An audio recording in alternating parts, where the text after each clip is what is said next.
Good. Beautiful day in Dallas, Georgia.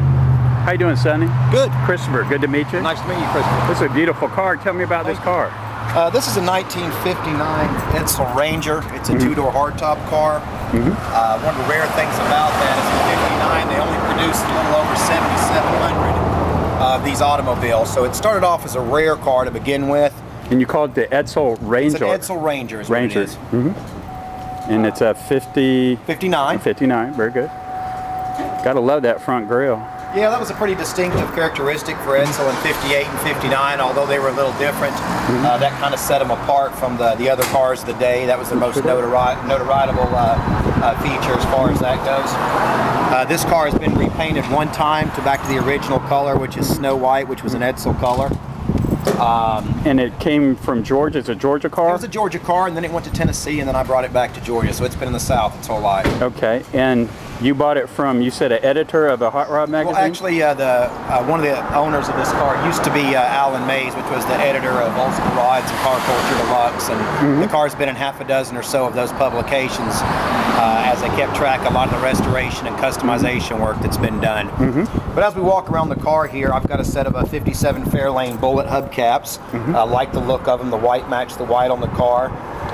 BFG Silvertown wide white wall radials, again with that traditional old school look, but with the ride quality of a radial as opposed to a bias ply tire. The coves of the car in between the stainless are also painted the same as the roof, and it's really hard for the camera to do this justice, but what this is a House of Colors pagan gold metallic with a candy red clear coat over both the top and the coves in the car. You said it was a House of Colors pagan gold? Yeah, that's the metal flake, yeah, and it's got a lot of heavy gold flake laid in on top of that, and then the candy to kind of give it a reddish orange. It changes colors depending on the light and things. Of course, traditional 50s accessories, dummy spotlights and things of that nature. You notice it is a two-door hardtop car. There is no door post, which really gives it a long open window view when you're looking out.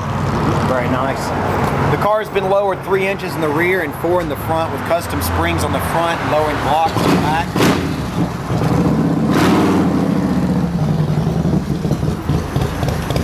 Gives it a really good stance. Lowered 3 in the front, 4 in the rear. 3 in the rear, 4 in the front. 3 in the to get it rear, level. 4 in the front. Absolutely. It makes the ride so much better because it doesn't body roll in the corners and stuff, and for the looks department, absolutely gives a lot of character. I love that cove. All right, tell me about the... Coming around the back, you'll see the rear bumper's been rechromed.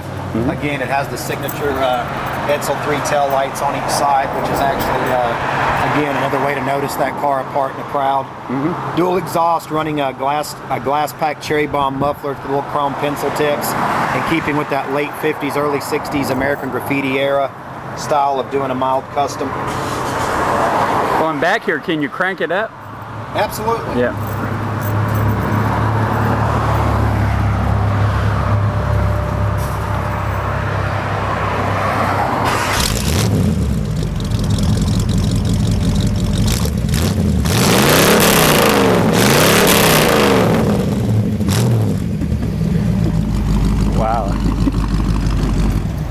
That's wonderful. Glasspacks give it a very distinct sound. That's wonderful. This interior is custom as well, isn't it? Yeah, absolutely. The interiors is an Easy Boy rod interior, and I'm not sure if you can pick it up in the video, but it's actually a pearl white tuck and roll with black.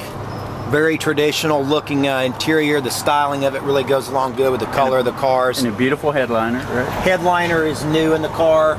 Again, the correct style perforated headliner. Right. The correct loop and pile carpet, which is made for this car, fits really nice. It also has the original AM radio in the car. It's not hooked up, but I left it in there because I like the looks of it.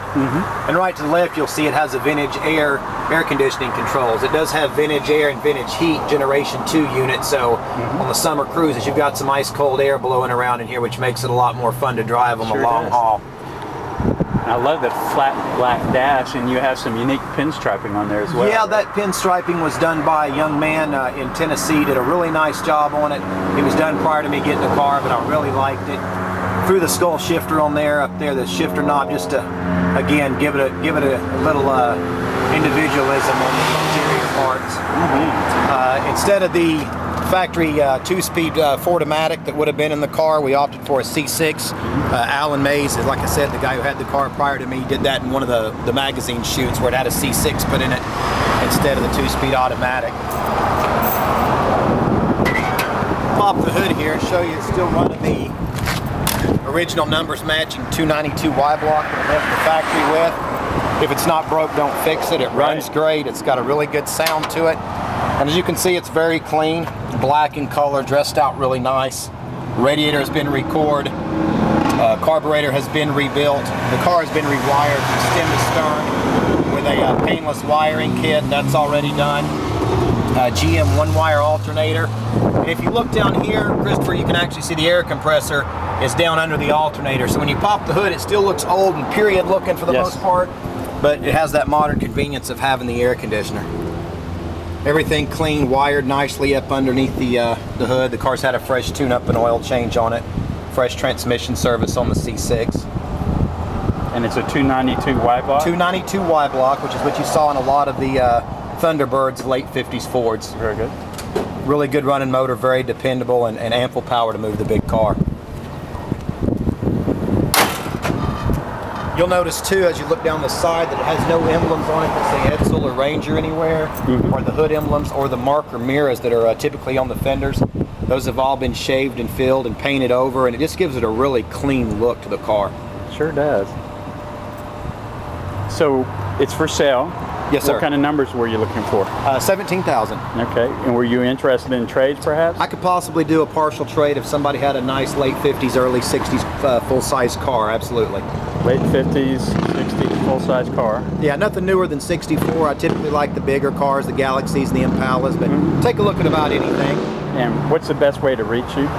Probably my phone number, which would be 770-402-8626. 770-402-8626. That's right. All right. Appreciate it. Thank you, Sonny. Thank you for shooting it, Christopher. Yes. Have a good day.